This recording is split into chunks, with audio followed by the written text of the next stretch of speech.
Welcome back. The 2024 Republican presidential field is growing. South Carolina Senator Tim Scott filed paperwork today to make his campaign official. Scott plans to announce his presidential bid Monday. All of this comes as Scott is placing a massive $6 million ad buy in both Iowa and New Hampshire. It's set to go up after his Monday announcement, and they're not coming down all summer long. They have a huge hard money advantage that, for those that understand what that phrase means, is a big deal and could give him a pretty good summer lifeline. Meanwhile, sources confirmed to NBC News that Florida Governor Ron DeSantis, already a main target of frontrunner Donald Trump, is also set to formally enter the race next week. According to the New York Times, DeSantis is trying to woo donors with the argument that he is more electable than Trump is. So let's break down the expanding Republican field. Let's turn to our NBC team, Ali Vitali on Capitol Hill, covering the Scott campaign. Mark Murray has the latest on all things Ron DeSantis. Vaughn Hillyard will join us on the latest from Trump world. Ali, let me start with you. Boy, the Tim Scott campaign is this sort of quiet campaign. They don't try to make, pick a fight with DeSantis or pick a fight with Trump. They just sort of go ahead and suddenly you could sort of see them trying to put themselves in the position to benefit from a Trump-DeSantis feud. It's a pretty big organization, isn't it?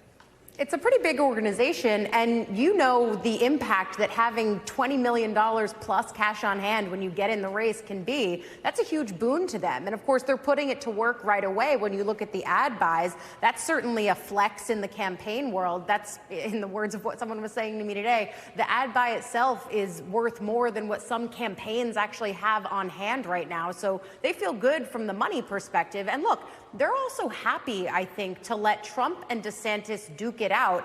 And frankly, you look at the Trump campaign statement, and they're happy to see the field getting bigger. We've known that this has been their operating theory the entire time, which is the bigger the field gets, the better it gets for Donald Trump. And as they're going after DeSantis, their reaction to Tim Scott getting in the race was not about necessarily Tim Scott. It was about Ron DeSantis. They said what Tim Scott is seeing is what everyone is seeing, which is that second place is wide open. So they're not just welcoming Tim Scott to the race, but they're also saying it's a knock against DeSantis. A month ago, a lot of us were, Nikki Haley. But boy, she's had some fundraising issues. And, this Tim Scott announcement, this really could start separating him from her. How's the Haley campaign handling this?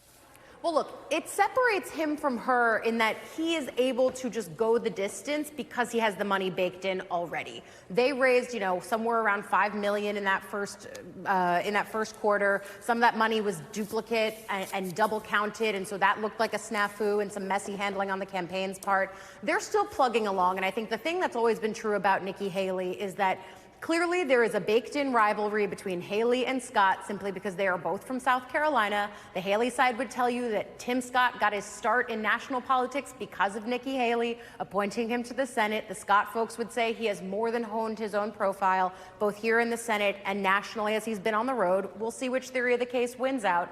I do think it's striking that both of them, though, recognizing kind of the realities on the ground in South Carolina where Trump continues to be dominant, they are spending a lot of time in Iowa and New Hampshire. Those are clearly the states where they're not waiting for the calendar to come to them, and they're also trying to hedge because even though technically they have home field advantage, they don't actually. No, they don't. Just ask those Floridians that ran in 2016 what home field advantage is like in a Republican primary against Donald Trump.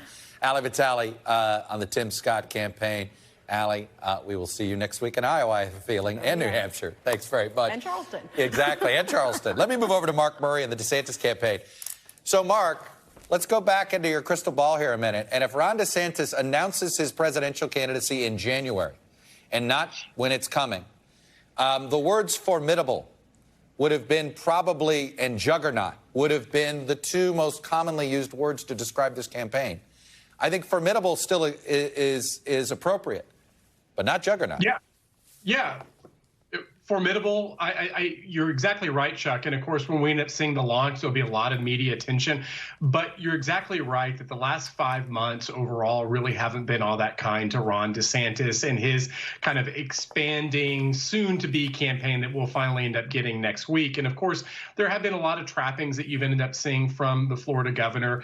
He's gone to early states like Iowa and New Hampshire. He's had a book tour. He's spoken at the Reagan Library, all getting a lot of attention the way that a normal candidate would end up getting. But he also hasn't had the protection that a campaign provides. You know, Chuck, you and I have been doing this for a long time, and normally when you have that campaign infrastructure behind you and teams go on the attack, well, you have somebody that has your back. You end up having surrogates that can actually get your message across. But when you're in that kind of soon-to-be campaign that Ron DeSantis has had, there hasn't been all that much backup. And so it's going to be interesting to see what the DeSantis operation looks like after next week, what after those Donald Trump attacks come, what the forcefulness behind the response is. I'm going to be really curious. And of course, as Ron DeSantis, you know, he has a day job as Florida governor. The Florida legislative session has ended, which gives him freedom and flexibility to be able to do this. But I think you're right that the last 4 to 5 months have actually been a more challenging time for him rather than a positive one building up to this announcement. And one would assume, Mark, that he had to let he was trying to stay above the fray and it didn't really work.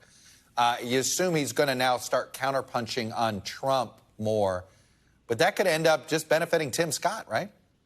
Yeah, Chuck, and Allie just made a really good point, and the Trump campaign is seizing on this, that the fact that you end up having the likes of Tim Scott, possibly soon to be Mike Pence getting in, the fact that the Republican field is getting bigger and smaller necessarily isn't a reflection on Donald Trump, the front runner, the Trump campaign points out. I think they make a pretty good case. It seems to actually be more of an indication of Ron DeSantis' standing right now. And of course, we have a long ways to go. But the weaker that Ron DeSantis ends up looking, someone like Tim Scott says, hey, what about me? Nikki Haley, what about me? Mike Pence, what about me? Even the news that the North Dakota's governor might be getting in. And so we're going to have to actually see that the expanding field, is this about Donald Trump or is this about Ron DeSantis? Yeah, no, you can't help but wonder what would have happened. Again, going back to my first question to you, had DeSantis announced in January, Mark Murray, with that reporting and analysis for us. Mark, thank you. Let me move over to our man on the Trump campaign, Vaughn Hillyard. You know, Vaughn, you've been covering Trump since then.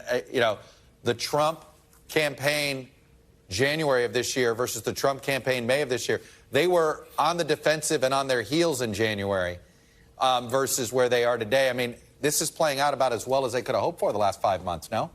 Right, and look at the average of polls over just the last month and a half since he was indicted, jumping up 20 points more over Ron DeSantis here. And that is why actually the head of the Trump Alliance Super PAC today, to Mark's point, put out that this is evidence that Ron DeSantis is bleeding. He is not that juggernaut that some had suggested that he would be, and that others feel like they have a shot to get into this now. And what Donald Trump is doing is trying to pummel Ron DeSantis early. He tried to do it before he got in. It looks like DeSantis will get in regardless, but it's belittling him, having an ad that is up that in which he plays not only Ron DeSantis when he won his primary election back in 2018, suggesting that Trump had his back when perhaps it was an unpopular thing to do so, but then also playing the part of the ad in which Ron DeSantis went on the airwaves in Florida, really essentially holding up Donald Trump as the leader of the party, reading a Donald Trump book to his young toddler. For Donald Trump, this is very much about belittling the others in this race, including even Tim Scott, who he just put out in the last hours an article back from 2021 in which Tim Scott said, quote, of course he would not run against Trump and that he'd support him this go-around, which, of course, it appears that's not going to be the case. Vaughn Hillyard, it's the twists in this Republican primary, they're in some ways just beginning. It's going to be a rock and roll week next week, that's for sure. And I know Trump's not going to be quiet as everybody else announces. So, Mr. Hillyard, thank you, sir. Thanks for watching our YouTube channel. Follow today's top stories and breaking news by downloading the NBC News app.